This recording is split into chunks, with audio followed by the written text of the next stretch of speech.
ඕගොල්ලෝගේ මානසික මට්ටම වර්ධනය කරගන්න. දැන් නිකමට හිතන්නකෝ මෙතන ඉන්නවා ලංකාවේ විවිධ පළාත් වලින් ආපු අය.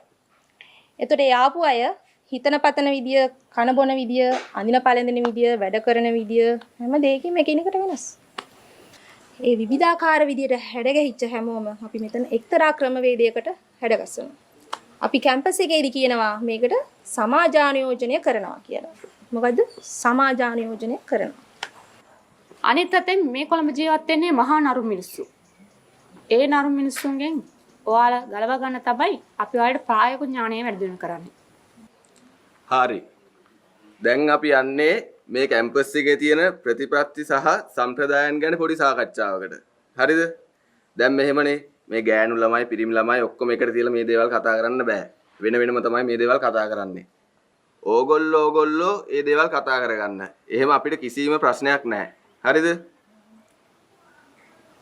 අපි මේ දේවල් කතා කරන එක මෙහෙම ප්‍රසිද්ධියේ අපේ කමට හරි නැහැ. නැද්ද? ඒ නිසා අපේ සભ્યත්වයට හොඳ නැති දේවල් අපි එහෙම එලිපිට කතා කරන්නේ නැහැ. එහෙම කතා කරන සිරිතක් නැහැ. තේරුණාද? මල්ලි, තේරුණාද? තේරුණායි. එහෙනම් ඔය පිටිපස්සේ සෙට් එක මේ අයියත් එක්ක යන්න. යාරම් බලන්න. රයිට් යා. ආමේ. කෙල්ලෝ ටික යන මේ අක්කලත් එක්ක. යන්න. ඉක්මන් කරන්න. අලුත් කට්ටියට සැපක් දෙන්න ඕනේ. හරි. බලඩි වල මාත් එක්ක. වරේ. අරෙල්ලා. මුන් නළුවෝ වගේ.